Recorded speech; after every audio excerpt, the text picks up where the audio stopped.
The Henderson Tower project was no different, a 40-story building rising from Philadelphia concrete.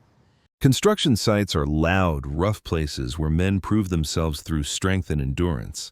The Henderson Tower project was no different, a 40-story building rising from Philadelphia concrete, built by crews of tough workers who joked, cursed, and competed to show who was the hardest. But among them worked Taras, 49 years old, quiet and respectful, doing his job without bragging.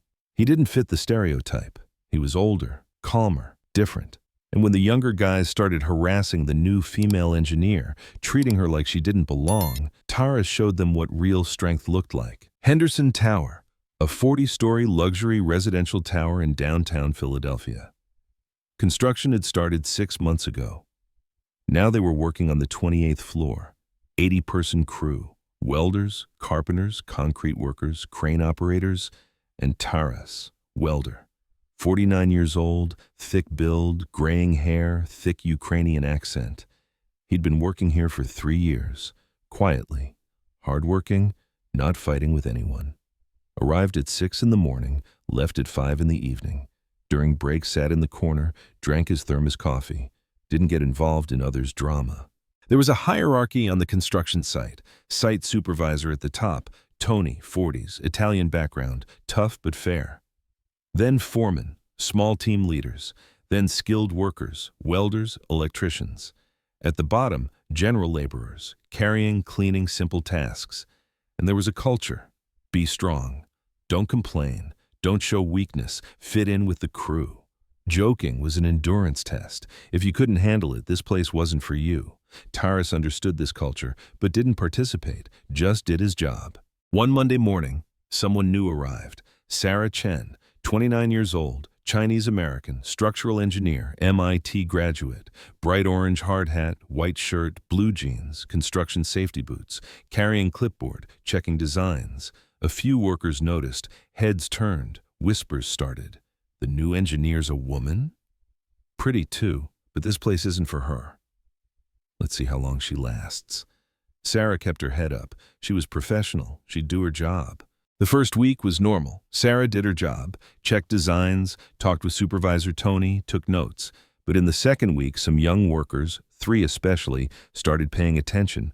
Jake, 26, crane operator. Brad, 28, carpenter. Kyle, 25, general laborer. They were the loudest, cursed the most.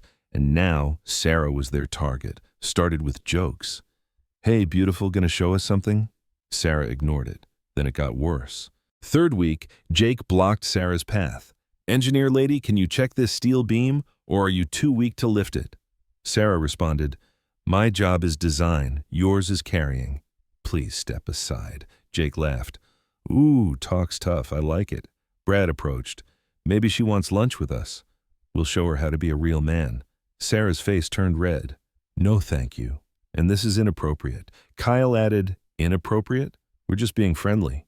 Taras was 30 meters away, welding steel beams. But he heard. He saw. Sarah was uncomfortable. Body language was clear. She was backing away. They were advancing. Taras lowered his mask, stopped welding, watched. Where was Supervisor Tony? Far away on another floor. Other workers? Ignoring it. Not my business attitude. Taras's stomach tightened. For 3 years he hadn't gotten involved. Kept his head down.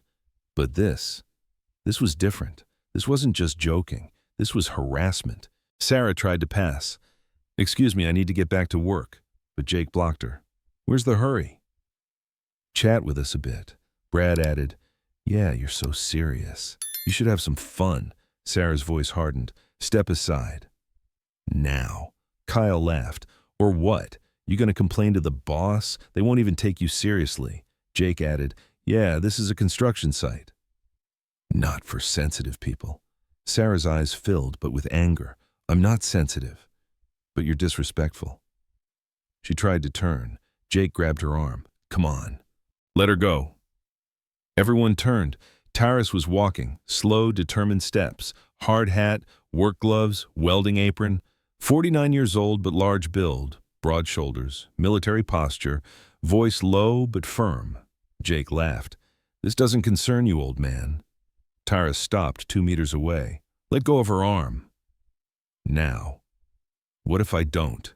Taras's eyes locked with Jake's, cold, calculating, warrior eyes. Then you'll learn. Jake hesitated. Something in Taras's stance, something dangerous. He slowly released Sarah's arm. Taras stepped forward, between Sarah and Jake. Now he was speaking, to the whole crew, but looking at Jake, Brad, Kyle. I've been here 3 years, stayed quiet, didn't fight, but now I'll speak. His voice rose, commander's voice. Real strength isn't bullying. Real strength is protecting the weak. Real man respects women, doesn't touch without permission, understands no. Brad grumbled. Who are you to lecture us? Taras turned, looked directly at Brad. I was officer in Ukraine. Engineer officer, commanded 50 men, taught them discipline, taught them respect. Now I'll teach you. Just then, Supervisor Tony came up the stairs, saw it. Taras and 3 young workers facing off, Sarah to the side. What's going on here? Taras explained calmly. These gentlemen were behaving inappropriately toward Miss Chen. I intervened. Jake started protesting. We were just... Tony raised his hand. Shut up, Jake. Taras is talking, turned to Sarah. Is this true? Sarah nodded. Yes, they were harassing me. Mr. Taras stepped in. Tony's face hardened, turned to the 3 young men. My office. Now. An hour later, Jake, Brad, and Kyle left the site with sullen faces. 2 weeks unpaid suspension. Final warning. One more time, they'd be fired. Sarah came out of Tony's office, found Taras working on the 28th floor. Mr. Taras? Taras lifted his mask. Yes? I wanted to thank you. You stood up for me. Nobody did, but you did. Taras nodded. Good is right. You deserve respect. Everyone deserves. Sarah wiped her eyes. You said you were a commander in Ukraine? Yes, long time ago. Now I'm just welder. No, Sarah said. You're a leader. The next day, something changed on the construction site. The way people looked at Taras changed. More respect, more curiosity. Some workers approached him. Taras, were you really an officer in Ukraine? Yes. What did you do there? Construction. But in war, fortifications, bridges, safe places. Another worker. Why are you here? Why construction worker? Taras shrugged. New beginning in America. Degree not recognized, so starting over. But no problem. Work is honorable. An older worker extended his hand. We respect you, Taras. For what you did yesterday. Taras shook it. Everyone should have. A month later, Sarah presented a proposal to Tony. I want workplace respect training for the whole crew. Harassment can't be tolerated, but rules aren't enough. We need to change the culture, Tony thought. Who'll give this training? Sarah hesitated. I was thinking Taras. He knows leadership, knows respect, and the crew will listen to him. Tony nodded. I'll ask Taras. Taras initially refused. I'm not speaker. But Sarah insisted. Please, you changed something.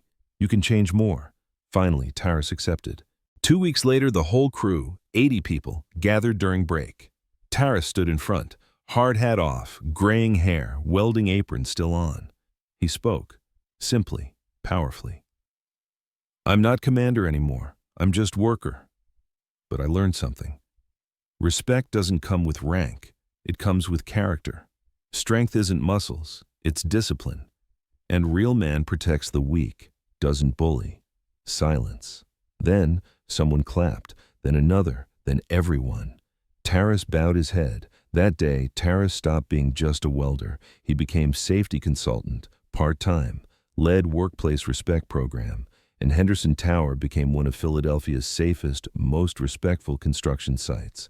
If this story inspired you, please like, share, and subscribe. Write in the comments, what would you do if you witnessed injustice at work? Sometimes real strength is hidden in the quietest person.